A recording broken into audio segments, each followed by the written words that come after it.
Everybody's talking about the SpaceX IPO label. Should I put some of my retirement savings into it before it takes off, or just wait for it to blow up on the launch pad? On the launch pad. See that really lies the question of IPOs, right? Is will it blow up on the launch pad, or does it become a rocket ship and make its way to Mars, right? And honestly, like, we have no idea which one it's gonna be. And there's a lot of money on both sides of that equation. Elon Musk is notorious for attracting short sellers and hating short sellers. But Elon Musk is also the richest man on the planet for a reason, because somewhere in the last 20 years, he figured out how to work every lever of every system in his favor. And this IPO is, wow, people are going to study this for generations of either the biggest success or the biggest flop in history, but he has pulled out every stop. Like, this is going to make the textbooks. So to answer your question, right, you asked the question, should I own this in my retirement accounts? Yes. I think that really depends on, your retirement account, right? It depends on what your appetite is for this type of growth, what your ability to absorb the losses are. And I think the question is how much is okay to put into something like this if you're inclined to put it in.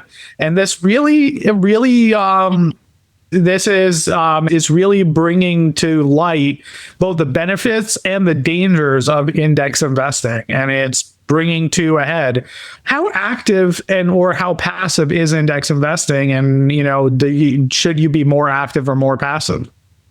Interesting. We're talking with Leibel Sternbach, and I'm wondering, so what would we actually be buying, Leibel? Equity in the company, or a lottery ticket, or a negative, or what? Yeah, well, so the IPO, the stock actually lists on June 12th. So it's, at that point, you'll be able to buy that stock. You'll be able to buy that stock. Most of the stocks are already going to have been purchased by people. They're already pre-sold before it lists on the exchange. And so that is something to be aware of, right? Initially, it was only institutional investors who would have access to it, or people who are already invested, like the venture capital companies that are already invested in SpaceX and their employees. But a number of these shares have been opened up to the general public through, Elon Musk engaged 23 investment banks to help market the stock. So you can access it through, Schwab and Fidelity and even Robinhood. All of these companies will allow you to purchase these pre-initial public offering stocks, if you wanted to, at the price set by Elon Musk. Interesting. So if SpaceX does what the hype says, and there's a lot of hype, and I happen to miss it, is there an actual damage to my retirement plan, or am I okay? So I don't think there's damage. It's more about missing out on an opportunity, and that shouldn't be a reason why you do something. When it comes to are you missing out on something, and this is really where index investing really shines.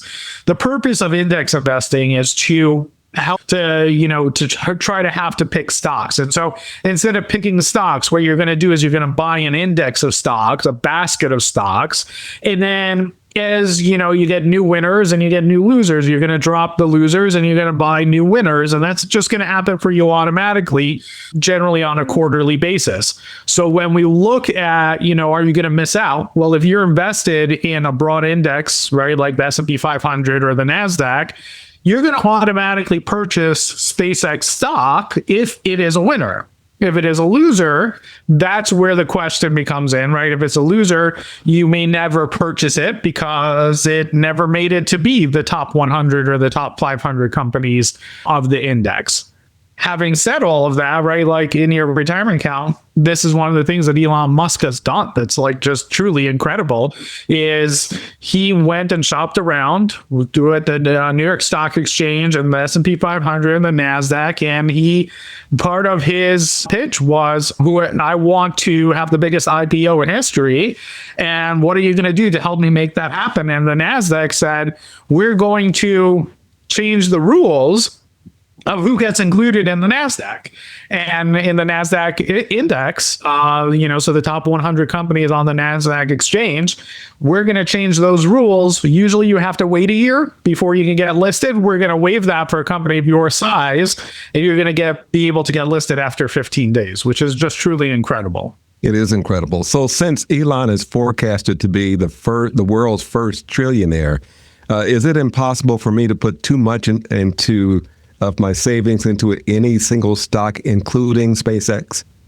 That's, again, right, like what defined too much, right? Like, is the arguments for and against that have been raging for the last 40 years.